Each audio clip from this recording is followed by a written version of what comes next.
এটা ইন্টারনেট, এটা জাল, এটা তোমার মতো ইমানদার মুসলমানকে চরিত্রহীন বানাবার জাল। একদিন তোমারে ফকির বানায়া, চরিত্রহীন বানায়া, তোমার শরীরের সক্ষমতা, কোমরের সক্ষমতা, লজ্জাস্থানের সক্ষমতা নষ্ট করে একদিন তোমারে ফতুর বানায় দেবে।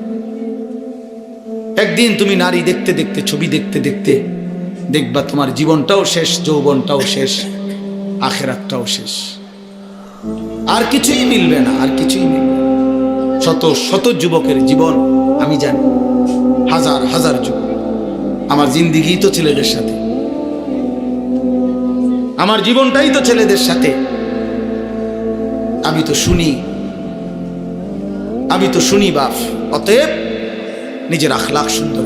আমরা আখিরাতের জন্য আমরা মুসলমান, আমাদেরকে আল্লাহ দয়া করে পছন্দ করে এক শ্রেষ্ঠতম নবী দিয়েছেন। এত বড় শ্রেষ্ঠতম রাসূল পেয়ে আহা যে পথহারা হয়ে গেল, তার চাইতে বড় অভিশপ্ত আর কেউ হইতে পারে। কুল কায়নাতের সর্বশ্রেষ্ঠ নবী আমার কপালে জুটলো, তোমার কপালে জুটলো, তবুও তুমি কেমনে পথহারা হইলা? এত বড় শ্রেষ্ঠ নবী তো আর কারো কপালে জোটে না। নবী সাল্লাল্লাহু আলাইহি ওয়াসাল্লামের চাইতে দামি আল্লাহর সৃষ্টিতে আর কে হইতে পারে? তার চাইতে সুন্দর আমাদের নবীর চাইতে কে? তিনি এমন কে আছে? তিনি হাসলেও সুন্দর, তিনি কাঁদলেও সুন্দর, তিনি হাঁটলেও সুন্দর, তিনি বসলেও সুন্দর, তিনি কথা বললেও সুন্দর, তিনি চুপ থাকলেও সুন্দর, তার প্রতিটা সিদ্ধান্ত সুন্দর, তার প্রতিটা নড়াচড়াও সুন্দর। আল্লাহ নবী সাল্লাল্লাহু আলাইহি সাল্লাম ইমানদারও 1450 বছর ধরে নবীকে পরীক্ষা করছে। তিনি ইমানদারের চোখেও সর্বশ্রেষ্ঠ। পৃথিবীর সমস্ত কাফের বেঈমান, মুশরিক, নাস্তিক, মুরতাদ, দার্শনিক, তারা পর্যন্ত নবীকে নিয়ে, আমাদের নবী সাল্লাল্লাহু আলাইহি সাল্লামকে নিয়ে গবেষণা করছে। একবার দুইবার না, লক্ষবার। তিনি তাদের কাছেও শ্রেষ্ঠ। কারো কাছেই তো তিনি এক জাররা, এক বিন্দু 23 বছরের 63 বছরের এই পবিত্র জিন্দিগিতে একটা কলমের দাগ বসাবে, একটা লাল কালির ফোঁটা দিবে আমার নবী সাল্লাল্লাহু আলাইহি সাল্লামের জিন্দিগির উপরে, এমন কেউ হয়েছে কোথাও? তাহলে আমরা সেই নবী সাল্লাল্লাহু আলাইহি সাল্লামকে ছেড়ে দিলাম কেন? কেন ছেড়ে দিলাম? এই জন্য দয়া করে ভাবতে শিখি। আমরা বাবাদেরকেও বলি, নওজোয়ান ছেলে তোমাদেরকেও বলি, পর্দার আড়ালের মা বোনদেরকেও বলি, মা আখিরাতের ফিকির করেন।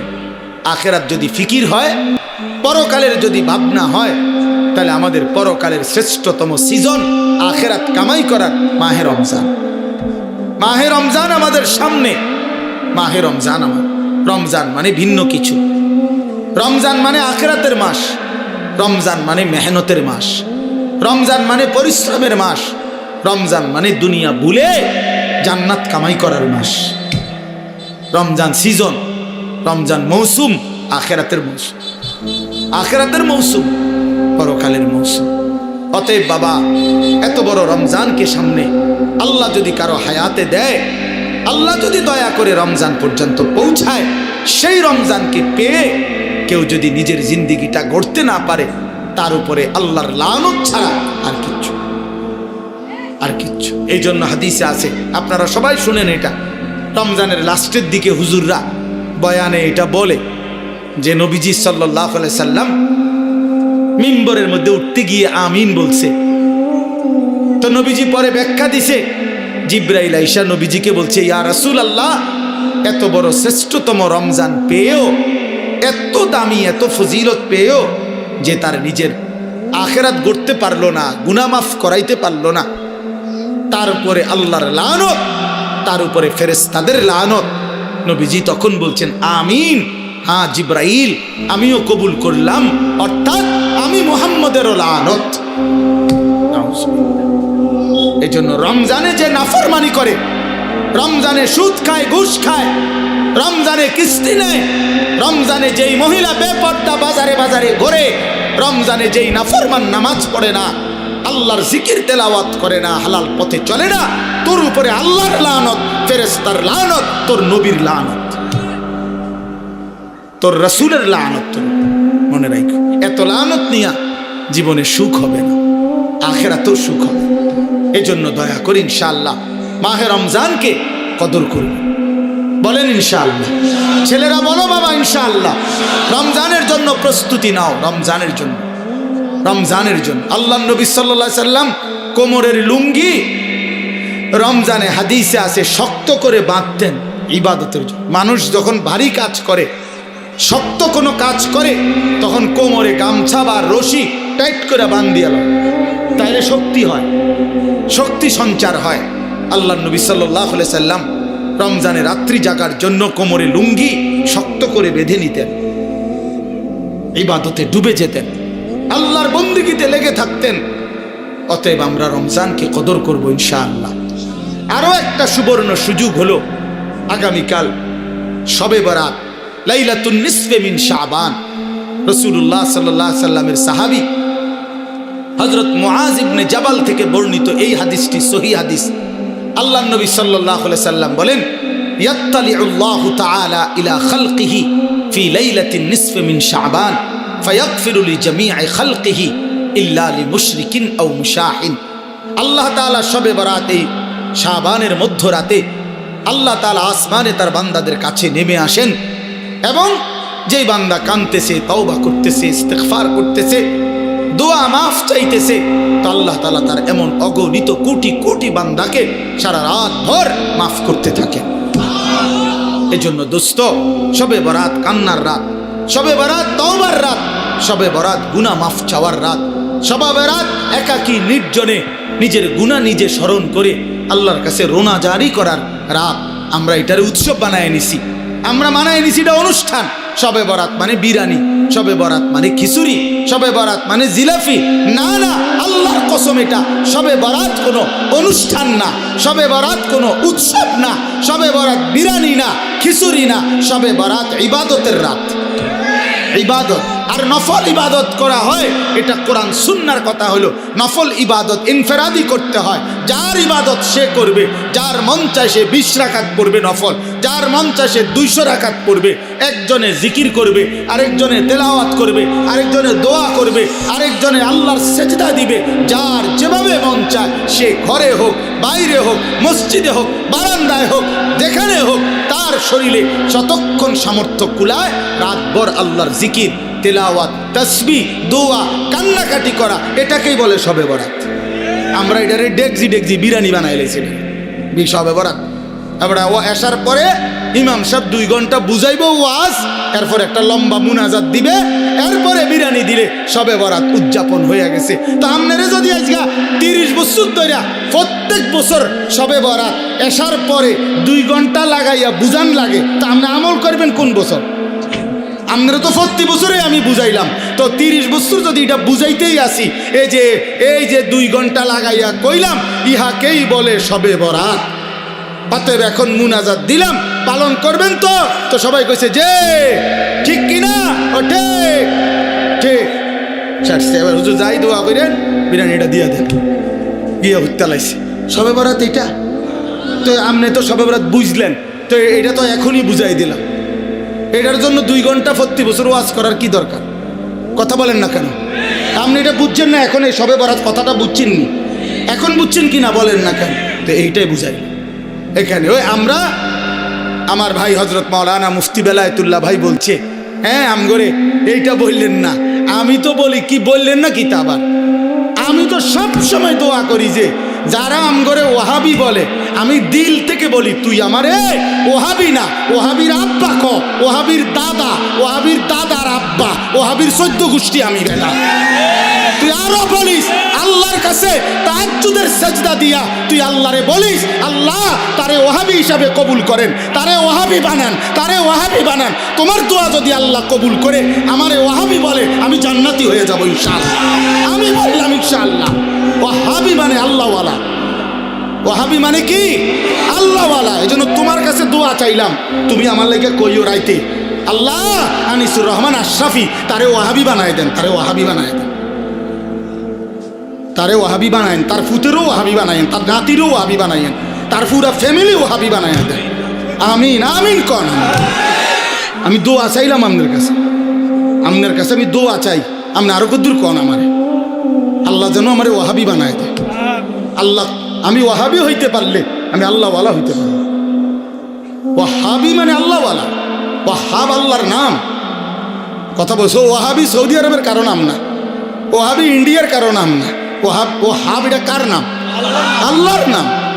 তা আপনি আমার আল্লাহর দিকে সম্বন্ধ করবেন, আপনার তো আমি চা নাস্তা খাওয়ান দরকার। এটা আমার আরেকটা মাহফিল আছে, দেখি আমি বইতেছি। আল্লাহ কবুল করে নেন, আল্লাহ আমাদের সকলকে কবুল করে নেন। প্রিয় ভাই আমার, বন্ধু আমার, অতএব শবে বরাত ইনশাআল্লাহ আমরা আপনারা ইবাদতের মাধ্যমে কাটাবেন। বলেন ইনশাআল্লাহ। ইবাদত করেন, ইবাদত, আল্লাহকে ডাকেন, কাঁদেন কাঁদেন। নবী সাল্লাল্লাহু আলাইহি সাল্লাম হাদিসে আছে, এত লম্বা সেজদা করছেন শবে বরাতকে কেন্দ্র করে রাত্রিতে। হযরত আয়েশা বলেন, ফাআতালা সুজুদ হাত্তা জানানতু আন্নাহু কাদ কুবিজা, আমার মনে হইছে নবী না জানি ইন্তেকাল করছে। তাইলে এত লম্বা সেজদা দিছেন নবীজি। এই জন্য দোস্ত বাপ, ধাক্কা ধাক্কি না কইরা সবাই মিলে আখেরাত ঠিক করেন। আখেরাত চা দোয়ানে ইমানদার বেঈমান ঠিক করেন না। চা দোয়ান ফতুয়ার জায়গা না, কথা বোঝেন নাই? ফতুয়া বোর্ড কি চা দোকানে? চা দোকানে ফতুয়া বোর্ড না। অতএব ধাক্কা ধাক্কি ছেড়ে দিয়ে, কাদা ছোড়াছুরি ছেড়ে দিয়ে আখেরাতের ফিকির করেন, আমিও আপনিও। এই ছেলেরা কোন দিন নামাজ পড়বে এটা ফিকির করেন। মুসলমানের ঘরকে ঘর ছেলে ফজরের নামাজ পড়ে না, আমার এই সন্তানরা নামাজ পড়বে কোন দিন? আমার এই ছেলেরা নামাজ পড়বে কোন দিন? ওরা ফজর পড়বে কোন দিন? খোদার 365 দিনে একটা বছরে বাপ, মুসলমানের যে ছেলেটা 18 বছর 16 বছর বয়স কোনো দিন ফজরের নামাজ পড়ে নাই, খোদার একটা বছর, এটা কিভাবে সম্ভব? এ মুসলমানের বাচ্চা, এ মুসলমানের সন্তান, তাইলে ওর ফিকির কে করবে? ওরে ওরে আল্লাহর দিকে ফিরাবে কে? চোখের সামনে আমাদের ছেলেগুলো বরবাদ হয়ে যাক, তাইলে আল্লাহ আমাদেরকে বুঝ দান করেন, আল্লাহ আমাদেরকে কবুল করে নেন। এই কালঘরা দারুস সুন্নাহ মাদ্রাসা প্রথম যে বছর মাহফিল হয়েছে ওইখানে, সেই থেকে প্রথম দিন থেকে আলহামদুলিল্লাহ এই মাদ্রাসার প্রতি আমাদের ভালোবাসা, আন্তরিকতা আছে। আল্লাহ তাআলা কবুল করে নেন। আল্লাহ তাআলা আমাদেরকে সৃষ্টি করেছেন আমাদের জিন্দেগীর সমস্ত কর্মকাণ্ড সুন্দর করার জন্য। লিয়াবলুয়াকুম আইয়ুকুম আহসানু আমালা। আল্লাহ তাআলা বলেন, জীবন দিলাম তোমাদেরকে পরীক্ষা করার জন্য, তোমাদের কার আমল কতটা সুন্দর। আহসান, আহসান শুধু সংখ্যা বিবেচ্য নয়। নামাজ পড়ে ফেলছে 10,000 রাকাত, কিন্তু সূরা কেরাত অশুদ্ধ, দোয়া কালাম অশুদ্ধ, রুকুর তাসবিহ সেজদার তাসবিহ আত্তাহিয়াতু অশুদ্ধ, তো কোনো লাভ নেই। 10,000 না, 10 লক্ষ রাকাতেরও কোনো ফায়দা নেই। এজন্য সংখ্যা বিষয় না, যে কি পরিমাণ, না, গুণগত মান, গুণগত মান আহসান হইতে হবে, সুন্দর হইতে হবে, কোরআন সুন্নাহর আলোকেই হইতে হবে, আলোকে যেভাবে হোক। আমরা অনেক মুসলমান এই কথাটা, হযরত মাওলানা মুফতি বেলায়েতুল্লাহ সাহেব শেষ এই কথাটা বলতে চাচ্ছিলেন। অর্থাৎ একটা কথা মনে রাখবেন, ছেলেরা তোমাদেরকেও বলি বাবা, যে যেটুকুই ইসলাম মানি এটুকুও গ্রহণযোগ্য হওয়ার জন্য বিশুদ্ধ হওয়া জরুরি, বিশুদ্ধ হওয়া জরুরি। শুধুমাত্র মসজিদে আসলাম শুক্রবার জুমার নামাজ, আমার উপস্থিতিটা দেখাইলাম, এতেই আমার জুমার নামাজ কবুল হবে না। জুমার নামাজ যেভাবে আদায় করতে হয় ওইভাবেই হইতে হবে। নামাজের সূরা কেরাত ঠিক হইতে হবে। শুধু আল্লাহর ঘরে গেলেই হজ আদায় হয় না, শুধু মিনা আরাফায় গেলেই হজ আদায় হয় না। কোরআন সুন্নাহ যেভাবে হজ্জের নিয়ম কানুন বলছে ওইভাবে হইতে হবে, ওইভাবে হইতে হবে। তাইলে শুধুমাত্র উপস্থিতি যথেষ্ট না, যে আমি আসছি তো জুমার নামাজে মসজিদে, না, এটাই যথেষ্ট। আমি শুধু তো উঠানামা করলাম 4 রাকাত, না, শুদ্ধ হইতে হবে। আল্লাহ নবী সাল্লাল্লাহু আলাইহি ওয়াসাল্লাম বলেন, তিলকা সালাতুল মুনাফিক, তিনবার বলছে নবীজি এ কথা। ওই নামাজ মুনাফিকের নামাজ, ওই নামাজ মুনাফিকের নামাজ, ওই নামাজ মুনাফিকের নামাজ। কামা ফানাক্কারা আরবাআন লা ইয়াযকুরুনাল্লাহা ইল্লা কালিলা, যে শুধু দাঁড়াইলো আর 4 রাকাতে 4টা ঠোকর মারলো। তো আল্লাহ নবী সাল্লাল্লাহু আলাইহি ওয়াসাল্লাম বলেন সে 4 রাকাতে 4টা ঠোকর মারলো। লা ইয়াযকুরুনাল্লাহা ইল্লা কালিলা, একেবারেই যৎসামান্য আল্লাহর জিকির তাসবিহগুলো ঠিক মতো পড়লো না। নবীজি সাল্লাল্লাহু আলাইহি সাল্লাম বলেন ওই নামাজ মুনাফিকের নামাজ। এজন্য তাড়াহুড়ো করে যে নামাজ, এটা মুনাফিকের নামাজ, মুনাফিকের নামাজ। তাইলে যেখানে শুধু তাড়াহুড়া করলো কেন, এই জন্যই নামাজ মুনাফিকের নামাজ হইল, সেখানে অশুদ্ধ পুরা। এটা কি ইমানদারের নামাজ? এটা মুমিনের নামাজ হইল। এই জন্য আপনি মাদ্রাসায় পড়েন নাই, আমরা হুজুর না, এই সমস্ত কথা আপনি জবাব দিবেন। আপনি মাদ্রাসায় পড়েন নাই কেন, আপনি হুজুর না কেন, এটা কার দোষ? আপনি সূরা কেরাত দোয়া কালাম শিখবেন না কেন? আপনার উপরে যেটা দায়িত্ব, ফরজে আইন, আপনাকে শিখতে হবে, কোরআন শুদ্ধ করতেই হবে। এর জন্য মাদ্রাসায় না পড়েও শুদ্ধ করতে হবে। মনে করেন মাদ্রাসায় পড়েন নাই ছোটবেলা, এরপরও আপনাকে ঠিক করতে হবে। মনে করেন আপনি হুজুর না, এরপরও আপনার নামাজ বিশুদ্ধই হইতে হবে। পাবলিকের নামাজ কোনো রকম হলেই চলবে, আর আমগো হুজুরদের নামাজ হইতে হবে একদম বিশুদ্ধ। এটা তো বৈষম্য হয়ে গেল।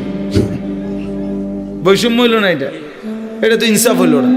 আপনি বেহেশতে যাইতে হইলে ভুল ভ্রান্তি অশুদ্ধ নামাজ পইরাই আপনি বেহেশতে যাইবেন গা, আর আমি 12 বছর লাগাইয়া সূরা কেরাত দোয়া কালাম ঠিক করতে হইব, কেরাত মস্ক করতে হইব, কারি সাহেবের কাছে পড়তে হবে। আমার বেহেশতটা এত কঠিন হয়ে গেল কা আমার বেলায় আইয়া? আমি কি মাদ্রাসাত পড়ে অন্যায় করলাম? তাইলে বোঝা গেল এটা আমাদের ভুল ধারণা। এই জন্য এটা মনে রাখতে হবে। আমি কিংবা আপনি, জওয়ান কিংবা বুড়ো, জেনারেল পড়ুয়া কিংবা মাদ্রাসায় পড়ুয়া, নারী কিংবা পুরুষ, মুসলমান মাত্রই তার প্রতিটি আমল বিশুদ্ধ হইতে হবে। কি হইতে হবে বলেন? ফামান কানা ইয়ারজু লিকা রাব্বিহি ফালিয়ামাল আমালান সালিহা। আল্লাহ তাআলা বলছে যারাই আল্লাহর সাক্ষাৎ চায়, জান্নাত চায়, যে আল্লাহর সাক্ষাৎ পাবে পরকালে সেই জান্নাত পাবে, যে জান্নাত পাবে সেই সাক্ষাৎ পাবে। একই কথা এটা। তো যে আল্লাহর সাক্ষাৎ চায় মানে জান্নাত চায়, আল্লাহ তাআলা বলেন ফালিয়ামাল আমালান সালিহা, সে যেন তার সবগুলো আমল বিশুদ্ধভাবে করে। কোরআন শরীফের আয়াত।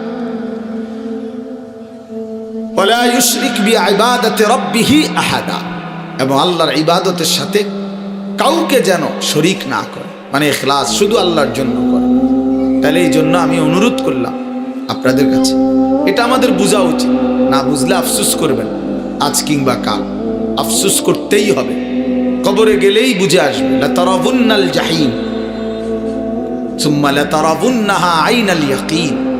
আল্লাহ তাআলা বলেন তুমি তোমার 2 চোখে জাহান্নাম দেখবা, এবং তোমার তখন পরকালের সব কথাগুলো ইয়াকিন হবে, কবর, হাসর, মিজান, ফুলসিরাত। কিন্তু লাভ কি হবে? ইয়াউমা ইদিন ইয়াতাযাক্কারুল ইনসানু ওয়া আন্না লাহুদ যিকরা। আল্লাহ তাআলা বলেন বান্দা হাসরের ময়দানে যখন জাহান্নামকে সচক্ষে দেখবে, তখন তার দুনিয়ার সব কথা মনে পড়বে, বুঝে আসবে। কিন্তু ওয়া আন্না লাহুদ যিকরা, কিন্তু আল্লাহ বলেন বলো না বান্দা মনে পড়ে কি লাভ হবে? বুঝে তো আসবে, ঠিক আছে যে বিড়ি খাওয়া ঠিক হয় নাই, সিগারেট খাওয়া ঠিক হয় নাই, গালি দেওয়াটা ঠিক হয় নাই, চুরি করাটা ঠিক হয় নাই, সুদ খাওয়া ঠিক হয় নাই, কিস্তি নেওয়া ঠিক হয় নাই, নারী দেখা ঠিক হয় নাই, ছবি দেখা ঠিক হয় নাই, সারা রাত উলঙ্গ দৃশ্য দেখা ঠিক হয় নাই, নামাজগুলো বছরের পর বছর ছেড়ে দেওয়া ঠিক হয় নাই। তো এ তো বুঝে আসতে ঠিক আছে, উচিত ছিল, পড়া উচিত ছিল, মানা উচিত ছিল। কিন্তু আল্লাহ বলেন ওয়া আন্না লাহুদ যিকরা, বলো না বান্দা লাভ কি হবে? আজকে তো আর আমলের সুযোগ দেওয়া হবে না। নবীজি সাল্লাল্লাহু আলাইহি সাল্লাম বলছেন ফাইন্নাল ইয়াউমা আমালুন ওয়ালা হিসাব ওয়া গাদান হিসাবুন ওয়ালা আমাল। নবীজি বলছে শুনো উম্মত, আজকে দুনিয়া আমলের জায়গা, এখানে হিসাবের জায়গা না। সেটা কেবল হিসাবের জায়গা, ওইটা আমলের জায়গা। ওইখানে আমলের সুযোগ দেওয়া হবে না, শুধুই হিসাব হবে। এখানে আমলের সুযোগ দেওয়া হয়েছে, এজন্য এখানের হিসাব এখানে হচ্ছে না। প্রতিদিন সারাদিনের নাফরমানির শাস্তি রাতে দেওয়া হয় না। এক মাসের নাফরমানির শাস্তি মাসের 30 তারিখ কোনো দেওয়া হয় না। এখানে শুধুই আমল, কর্ম, ওইখানে হিসাব। এখানে মেহনত, ওইখানে ফলাফল, এখানে ফলাফল। এই জন্য আমরা সবাই মিলে